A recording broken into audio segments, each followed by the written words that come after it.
ಧಾರ್ಮಿಕ ಸಂಸ್ಥೆಗಳ ದತ್ತಿ ವಿಧೇಯಕ ಅಂಗೀಕಾರ. ದೇವಾಲಯದ ಆದಾಯದ ಹಣ ದ್ವಿಗುಣಗೊಳಿಸಿದ ಸರ್ಕಾರ. ಹಿಂದೂ ಧಾರ್ಮಿಕ ಸಂಸ್ಥೆಗಳ ದತ್ತಿ ವಿಧೇಯಕ ಅಂಗೀಕಾರ. ಮುಜರಾಯಿ ಇಲಾಖೆಗೆ ದೇವಸ್ಥಾನಗಳು ಕೊಡ್ತಾ ಇದ್ದಂತಹ ಹಣ ಏನಿದೆ ಅದು ಈಗ ಹೆಚ್ಚಳ ಆಗಿದೆ. 10 ಲಕ್ಷದಿಂದ 1 ಕೋಟಿ ಆದಾಯದ ದೇವಸ್ಥಾನಗಳ ಪಾವತಿಯ ಹಣ ಹೆಚ್ಚಳ ಆಗಿದೆ.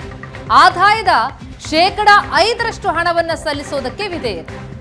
1 ಕೋಟಿಗೂ ಆದಾಯ ಮೀರಿದ ದೇವಸ್ಥಾನಗಳ ಪಾವತಿ 10% ಹೆಚ್ಚಳ ಆಗಿದೆ. ರಾಜ್ಯ ಸರ್ಕಾರದ ವಿಧೇಯಕಕ್ಕೆ ಟ್ವಿಟರ್ನಲ್ಲಿ ಬಿಜೆಪಿ ಈಗ ಆಕ್ಷೇಪ ವ್ಯಕ್ತಪಡಿಸ್ತಾ ಇದೆ. ಅಂದು ಗಜ್ನಿ, ಗೋರಿ, ಔರಂಗಜೇಬ್, ಇವತ್ತು ಕಾಂಗ್ರೆಸ್ ಸಿದ್ದರಾಮಯ್ಯ ಕರ್ನಾಟಕವನ್ನ ಕೆಟ್ಟ ತುಷ್ಟೀಕರಣದ ರಾಜಕಾರಣಕ್ಕೆ ಬಳಸ್ಕೊಳ್ತಾ ಇದ್ದಾರೆ ಅಂತ ಬಿಜೆಪಿ ಆರೋಪಿಸ್ತಾ ಇದೆ. ಚುನಾವಣೆಗಾಗಿ ಲೂಟಿ ಹೊಡೆದು ಖಜಾನೆಯನ್ನ ಖಾಲಿ ಮಾಡಿದ್ದಾರೆ. ಕಾಂಗ್ರೆಸ್ನ ದುಷ್ಟ ಕಣ್ಣು ಈಗ ಹಿಂದೂ ದೇವಾಲಯಗಳ ಮೇಲೆ ಅಂತ ಟ್ವೀಟ್ ಮಾಡಿದೆ ಬಿಜೆಪಿ. ಪರಿಷತ್ನಲ್ಲಿ ಬಿಲ್ ಪಾಸ್ ಆಗದಂತೆ ತಡೆಯೋದಕ್ಕೆ ಬಿಜೆಪಿಯಿಂದ ಪ್ಲಾನ್. ದತ್ತಿ ವಿಧೇಯಕ ಇದು. ಅರ್ಚಕರು, ದೇಗುಲ ಸಿಬ್ಬಂದಿ ಮಕ್ಕಳ ವಿದ್ಯಾಭ್ಯಾಸಕ್ಕೆ 5 ರಿಂದ 50 ಸಾವಿರ ರೂಪಾಯಿ ಸ್ಕಾಲರ್ಶಿಪ್ ಅನ್ನ ನಾವು ಕೊಡ್ತೀವಿ. ರಾಜ್ಯ ಮುಜರಾಯಿ ಇಲಾಖೆಯಲ್ಲಿ 35,000 ದೇವಸ್ಥಾನಗಳಿವೆ. ಆ ದೇವಸ್ಥಾನಗಳ ಆದಾಯದ 5% ಹಣವನ್ನು ಸಲ್ಲಿಸುವಂತೆ ಈಗ ವಿಧೇಯಕ ಮಂಡನೆ ಆಗೋದಕ್ಕೆ ಮುಂದೆ ಹೋಗ್ತಾ ಇದೆ. ಆದರೆ ಈ ಸಂದರ್ಭದಲ್ಲಿ ಬಿಜೆಪಿ ಇದಕ್ಕೆ ಆಕ್ಷೇಪವನ್ನ ವ್ಯಕ್ತಪಡಿಸ್ತಾ ಇದೆ. ದೇವಾಲಯದ ಆದಾಯದ ಹಣವನ್ನ ಸರ್ಕಾರ ದ್ವಿಗುಣಗೊಳಿಸಿರುವಂಥದ್ದು. ಮುಜರಾಯಿ ಇಲಾಖೆಗೆ ದೇವಸ್ಥಾನಗಳು ಕೊಡ್ತಾ ಇದ್ದಂತಹ ಹಣವನ್ನ ಹೆಚ್ಚಳ ಮಾಡಲಾಗ್ತಾ ಇದೆ. ಆದಾಯದ 5% ಹಣವನ್ನ ಸಲ್ಲಿಸುವುದಕ್ಕೆ ಈಗ ವಿಧೇಯಕ. ಪರಿಷತ್ನಲ್ಲಿ ಈ ಬಿಲ್ ಅನ್ನ ಪಾಸ್ ಮಾಡದಂತೆ ತಡೆಯೋದಕ್ಕೆ ಈಗ ಬಿಜೆಪಿ ಪ್ಲಾನ್ ಮಾಡ್ತಾ ಇದೆ. 1 ಕೋಟಿಗೂ ಹೆಚ್ಚು ಆದಾಯ ಇರುವಂತಹ ದೇಗುಲಗಳಿಗೆ ಸಂಬಂಧಪಟ್ಟದ್ದು. ಆ ದೇಗುಲಗಳು 10% ಹಣವನ್ನ ಮೀಸಲಿಡಬೇಕು. ಈ ಹಣವನ್ನ ಸಿಗರೇಟ್ ದೇಗುಲದ ಅರ್ಚಕರು, ಸಿಬ್ಬಂದಿ ಅವರ ವಿಮೆಗೆ, ಸೌಕರ್ಯಕ್ಕೆ ಒದಗಿಸೋದಕ್ಕೆ ಬಳಕೆ ಮಾಡಲಾಗುತ್ತೆ. ಜೊತೆಗೆ ಅರ್ಚಕರು, ದೇಗುಲದ ಸಿಬ್ಬಂದಿ ಏನಾದರೂ ಮೃತಪಟ್ಟರೆ ಆಗ 5 ಲಕ್ಷ ರೂಪಾಯಿ ಪರಿಹಾರವನ್ನ ನೀಡಲಾಗುತ್ತೆ. ಈ ಮೊದಲು ಮೃತಪಟ್ಟವರಿಗೆ ಕೇವಲ 35 ಸಾವಿರ ರೂಪಾಯಿ ಕೊಡಲಾಗ್ತಾ ಇತ್ತು. ಆ ಹಣವನ್ನ ಹೆಚ್ಚಳ ಮಾಡುವಂತಹ ಉದ್ದೇಶದಿಂದ ಈ ವಿಧೇಯಕ ಎನ್ನುವ ಮಾಹಿತಿಯನ್ನ ಈಗ ಸರ್ಕಾರ ಹಂಚಿಕೊಳ್ತಾ ಇದೆ. ಆದರೆ ಈ ದತ್ತಿ ವಿಧೇಯಕ ಮಂಡನೆಯಾಗೋದಕ್ಕೆ ನಾವು ಬಿಡೋದಿಲ್ಲ ಅಂತ ಬಿಜೆಪಿ ಹೇಳ್ತಾ ಇದೆ. ರಾಜ್ಯ ಮುಜರಾಯಿ ಇಲಾಖೆಯ ವ್ಯಾಪ್ತಿಯಲ್ಲಿರುವಂತಹ 35,000 ದೇವಸ್ಥಾನಗಳಿವೆ. ಆ ಪೈಕಿ 205 ದೇವಸ್ಥಾನಗಳು ಎ ಗ್ರೇಡ್ನದ್ದಾಗಿದ್ರೆ 193 ಬಿ ಗ್ರೇಡ್ ಮತ್ತು 34,000 ಸಿ ಗ್ರೇಡ್ನ ದೇವಾಲಯಗಳು. ಮುಜರಾಯಿ ಇಲಾಖೆಗೆ ದೇವಸ್ಥಾನಗಳು ಕೊಡ್ತಾ ಇದ್ದಂತಹ ಹಣ ದ್ವಿಗುಣ ಆಗಿದೆ. 10 ಲಕ್ಷದಿಂದ 1 ಕೋಟಿ ಆದಾಯದ ದೇಗುಲಗಳು 5% ಹಣವನ್ನು ಸಲ್ಲಿಸಬೇಕು. 1 ಕೋಟಿ ಆದಾಯ ಮೀರಿದ ದೇಗುಲಗಳು 10% ಹಣವನ್ನು ಸಲ್ಲಿಸಬೇಕು. ಸಿ ಗ್ರೇಡ್ ದೇಗುಲದ ಅರ್ಚಕರು, ಸಿಬ್ಬಂದಿಗೆ ಆ ಹಣವನ್ನ ವಿಮೆ ಸೌಕರ್ಯ, ಅರ್ಚಕರು, ದೇಗುಲ ಸಿಬ್ಬಂದಿ ಮೃತಪಟ್ಟಾಗ ಅವರಿಗೆ ಪರಿಹಾರ ಹಣವನ್ನು ಕೊಡೋದಕ್ಕೆ ಇದೆಲ್ಲದಕ್ಕೂ ಬಳಕೆ ಮಾಡಿಕೊಳ್ಳಲಾಗುತ್ತೆ ಅಂತ ದತ್ತಿ ವಿಧೇಯಕ ಹೇಳ್ತಾ ಇದೆ. ಆದರೆ ಈ ವಿಧೇಯಕ ವಿರುದ್ಧವಾಗಿ ಬಿಜೆಪಿ ನಿಂತಿದೆ. ದೃಶ್ಯಗಳನ್ನು ನೋಡ್ತಾ ಇದ್ದೀವಿ. ಈ ದೇಗುಲಗಳೇನಿವೆ, ಈ ದೇಗುಲಗಳ ಬರ್ತಾ ಇದ್ದಂತಹ ಆದಾಯವನ್ನ ಬಳಕೆ ಮಾಡಿಕೊಳ್ಳುವಂತಹ ಒಂದು ಪ್ರಯತ್ನ. ಈ ಬಗ್ಗೆ ಮಾತಾಡೋಣ. ಬೆಳ್ತಂಗಡಿ ಶಾಸಕರಾದಂತಹ ಹರೀಶ್ ಪೂಂಜಾ ಅವರು ನಮ್ಮ ಜೊತೆ ಸಂಪರ್ಕದಲ್ಲಿದ್ದಾರೆ. ಸರ್ ನಮಸ್ತೆ. ನಮಸ್ತೆ. ನಮಸ್ತೆ.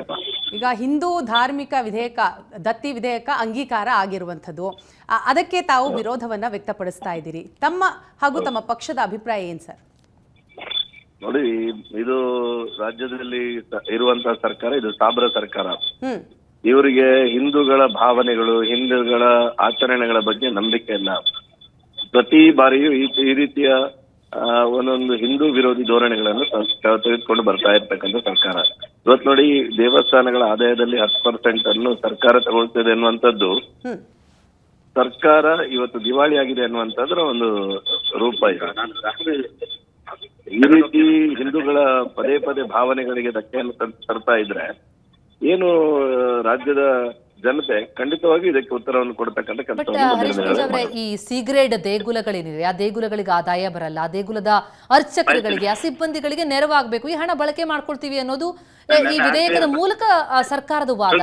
ಇದು ಒಪ್ಪಿಗೆ ಇಲ್ವಾ ಹಾಗಿದ್ರೆ ತಮಗೆ? ಹೇಗೆ ನೋಡಿ, ದತ್ತಪೀಠದಲ್ಲಿ ಅರ್ಚಕರಿಗೇನೆ ಸಂಬಳ ಮಾಡದೆ 2 ವರ್ಷ ಆಯ್ತು. ಇವತ್ತಿನವರೆಗೂ ಸಂಬಳ ಆಗ್ತಾ ಇಲ್ಲ. ಯಾವುದು ಧಾರ್ಮಿಕ ದತ್ತಿ ಇಲಾಖೆಗೆ ಸೇರಿರ್ತಕ್ಕಂಥ ದೇವಸ್ಥಾನಗಳಲ್ಲಿ ಸಸ್ಯಕ್ಕೆ ಇವತ್ತು ನಿಂತೋಗಿದೆ. ಅಲ್ಲಿ ಅರ್ಚಕರಿಗೆ ಸಂಬಳದ ವ್ಯವಸ್ಥೆಗಳೇ ಇಲ್ಲ. ಈಗ ಎ ಗ್ರೇಡ್ ದೇವಸ್ಥಾನಗಳಿರ್ಬೋದು, ಒಂದ್ ಸ್ವಲ್ಪ ಆದಾಯ ಇರ್ತದೆ. ಬಿ ಗ್ರೇಡ್ ಮತ್ತು ಸಿ ಗ್ರೇಡ್ ದೇವಸ್ಥಾನಗಳಲ್ಲಿ ಆದಾಯನೇ ಇರೋದಿಲ್ಲ. ಆ ದೇವಸ್ಥಾನಗಳಿಗೆ ಸರ್ಕಾರ ಏನು ಅಲ್ಲಿ ನಿರ್ವಹಣೆ ದೃಷ್ಟಿಯಿಂದ ಏನು ಎನ್ನುವಂಥದ್ದನ್ನು ಯೋಚನೆ ಮಾಡದೆ ಎ ಗ್ರೇಡ್ ದೇವಸ್ಥಾನಗಳಲ್ಲಿ ಬಂದಿರತಕ್ಕಂಥ ಆದಾಯದಲ್ಲಿ 10% ಸರ್ಕಾರ ತಗೊಳ್ತದೆ ಅಂತ ಹೇಳಿದ್ರೆ ಇದು ಯಾವ ನ್ಯಾಯ? ಈ ಹಿಂದೂಗಳನ್ನು ಯಾವ ರೀತಿಯಲ್ಲಿ ನೀವು ನೋಡ್ತಾ ಇದ್ದೀರಿ ಅನ್ನುವಂಥದ್ದು. ಹಾಗಾದ್ರೆ ಏನ್ ಆಗಬೇಕು ತತ್ಕ್ಷಣಕ್ಕೆ ಹರೀಶ್ ಪೂಂಜಾ ಅವರೇ, ಏನ್ ಆಗಬೇಕು ಅಂತ ತಾವು ಒತ್ತಾಯಿಸ್ತೀರಿ? ಹಿಂದೂ ದೇವಸ್ಥಾನದ ಆದಾಯವನ್ನು ಯಾವುದೇ ಕಾರಣಕ್ಕೂ ಸರ್ಕಾರ ತಗೊಳ್ಬಾರ್ದು.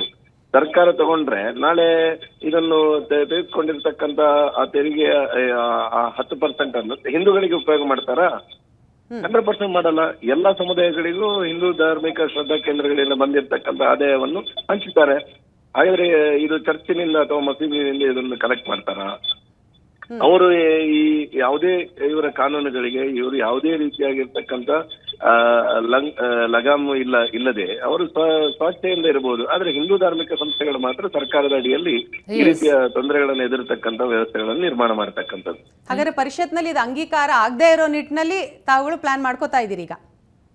ಖಂಡಿತವಾಗೂ ಅದನ್ನು ಅಂಗೀಕಾರ ಮಾಡ್ಲಿಕ್ಕೆ ಪರಿಷತ್ನ ಮೂಲಕ ನಮ್ಮ ನಾಯಕರು ಅದಕ್ಕೆ ಪ್ರಯತ್ನವನ್ನು ಮಾಡ್ತಾರೆ. Yes yes, thank you Harish Poonja ಅವರೇ, ಏಷ್ಯಾನೆಟ್ ಸುವರ್ಣ ನ್ಯೂಸ್ ಜೊತೆ ಮಾತನಾಡಿದ್ದಕ್ಕಾಗಿ.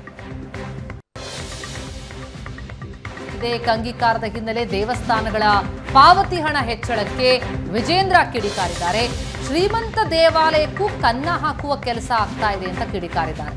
ದೇವಸ್ಥಾನದ ಹಣಕ್ಕೆ ಕನ್ನ ಹಾಕುವ ಬದಲು ಹುಂಡಿ ಇಡಿ, ಸರ್ಕಾರ ನಡೆಸೋಕಾಗ್ತಿಲ್ಲ ಅಂತಲೇ ಹುಂಡಿ ಇಡಿ, ವಿಧಾನಸೌಧದ ಮುಂದೆನೇ ಹುಂಡಿ ಇಡಿ ಅಂತ ವಿಜೇಂದ್ರ ವ್ಯಂಗ್ಯವಾಡಿದ್ದಾರೆ. ಹುಂಡಿ ಇಟ್ರೆ ದಾನಿಗಳಾದ್ರೂ ಬಂದು ದಾನ ಮಾಡಿ ಹೋಗ್ತಾರೆ. ರಾಜ್ಯದಲ್ಲಿ ಈ ಪರಿಸ್ಥಿತಿ ಬಂದಿರೋದು ಭಾರಿ ದುರದೃಷ್ಟಕರ ಅಂತ ರಾಜ್ಯ ಸರ್ಕಾರದ ವಿರುದ್ಧ ವಿಜಯೇಂದ್ರ ತೀವ್ರ ವಾಗ್ದಾಳಿ ನಡೆಸಿದ್ದಾರೆ. ಸಂದರ್ಭದಲ್ಲಿ ಏನು ಗ್ಯಾರಂಟಿಗಳನ್ನು ಘೋಷಣೆ ಮಾಡಿ ಇವತ್ತು ಅಧಿಕಾರಕ್ಕೆ ಬಂದಿರತಕ್ಕಂಥ ಕಾಂಗ್ರೆಸ್ ಪಕ್ಷ ಅವರ ಕರ್ತವ್ಯ ಇದೆ, ಅವ್ರು ಕೊಟ್ಟಿರ್ತಕ್ಕಂಥ ಭರವಸೆಗಳನ್ನು ಈಡೇರಿಸಬೇಕು ಅಂತೇಳಿ. ಆದರೆ ಅದರ ಅರ್ಥ ರಾಜ್ಯದಲ್ಲಿ ಅಭಿವೃದ್ಧಿ ಮಾಡಬಾರ್ದು ಅಂತಲ್ಲ. ನೋಡಿ, ಇವತ್ತು ನಮ್ಮ ಪರಿಸ್ಥಿತಿ ಎಲ್ಲಿ ಬಂದ್ಬಿಟ್ಟಿದೆ ಅಂತ ಹೇಳಿದ್ರೆ ಯಾವುದೇ ಕ್ಷೇತ್ರದಲ್ಲಿ ಇವತ್ತು ಅಭಿವೃದ್ಧಿ ಮಾಡೋದಕ್ಕೆ ಆಗ್ತಾ ಇಲ್ಲ. 1 ರೂಪಾಯಿ ಅನುದಾನನೂ ಕೂಡ ಕೊಡ್ತಾ ಇಲ್ಲ. ಮತ್ತೊಂದು ಕಡೆ ಸರ್ಕಾರಿ ನೌಕರರಿಗೂ ಕೂಡ ಸಂಬಳ ಕೊಡ್ತಕ್ಕಂಥ ಸಾಧ್ಯತೆ ಕಡಿಮೆ ಆಗ್ತಾ ಇದೆ. ಅಂತರ ಒಂದು ದಾರುಣ ಪರಿಸ್ಥಿತಿ ನಿರ್ಮಾಣ ಆಗ್ತದೆ. ಆರ್ಥಿಕ ಪರಿಸ್ಥಿತಿ ಸಂಕಷ್ಟದಲ್ಲಿರ್ತಕ್ಕಂಥ ಸರ್ಕಾರ ಶ್ರೀಮಂತ ದೇವಾಲಯಕ್ಕೂ ಕೂಡ ಕನ್ನ ಹಾಕ್ತಕ್ಕಂಥ ಕೆಲಸ ರಾಜ್ಯ ಸರ್ಕಾರ ಇವತ್ತು ಮಾಡ್ತಾ ಇದೆ. ನಾನು ಹೇಳ್ತೇನೆ, ಮಾನ್ಯ ಮುಖ್ಯಮಂತ್ರಿಗಳಿಗೆ ಒಂದು ಸಲಹೆನ ಕೊಡ್ತೇನೆ. ದೇವಸ್ಥಾನದ ಹಣಕ್ಕೆ ಕನ್ನ ಹಾಕೋದ್ರ ಬದಲು ವಿಧಾನಸೌಧ ಮುಂದೆನೇ ಒಂದು ಹುಂಡಿ ಇಟ್ಬಿಟ್ರೆ, ಇಲ್ಲಪ್ಪ ನಮ್ಮ ಕೈಯಲ್ಲಿ ಆಗ್ತಾ ಇಲ್ಲ, ಸರ್ಕಾರ ನಡೆಸೋಕ್ಕೆ ಸಾಧ್ಯ ಆಗ್ತಾ ಇಲ್ಲ, ಹಣಕಾಸಿನ ತೊಂದರೆ ಆಗ್ತಾ ಇದೆ ಅಂತೇಳಿ ವಿಧಾನಸೌಧದ ಮುಂದೆನೇ ಒಂದು ಹುಂಡಿಯನ್ನು ಇಟ್ಟರೆ ಬಹುಶಃ ಬಂದಂಥ ದಾನಿಗಳು ಅಲ್ಲೇ ದಾನ ಮಾಡಿ ಹೋಗ್ತಾರೆ. ನಿಜವಾಗ್ಲೂ ಕೂಡ ನಮ್ಮ ರಾಜ್ಯಕ್ಕೆ ಅತ್ಯಂತ ಶ್ರೀಮಂತ ರಾಜ್ಯಗಳೇ ನಮ್ಮ ರಾಜ್ಯನೂ ಕೂಡ ಒಂದು. ಅತಿ ಹೆಚ್ಚು ಟ್ಯಾಕ್ಸ್ ಕೊಡ್ತಕ್ಕಂಥ ರಾಜ್ಯ ಕರ್ನಾಟಕ ಕೂಡ ಹೌದು. ಇಂಥ ನಮ್ಮ ಕರ್ನಾಟಕ ರಾಜ್ಯದ ಪರಿಸ್ಥಿತಿ ಈಗ ಆಗಿದೆಯಲ್ಲ ಅಂತೇಳಿ ನಿಜವಾಗ್ಲೂ ಕೂಡ ಇದೊಂದು ದುರಾದೃಷ್ಟ. ಈ ಒಂದು ಸರ್ಕಾರ ಒಟ್ಟಾರೆಯಾಗಿ ಬಿಜೆಪಿಗೆ ಮತ್ತೊಂದು ಅಸ್ತ್ರ ಸಿಕ್ಕಂತಾಗಿದೆ ಅಂತ ಅನಿಸುತ್ತೆ. ಆದರೆ ಯಾವ ರೀತಿ ಸಮರ್ಥಿಸಿಕೊಳ್ಳುತ್ತೆ ಸರ್ಕಾರ ಈ ವಿಧೇಯಕವನ್ನು ಅಂತ ನೋಡಬೇಕಾಗುತ್ತೆ.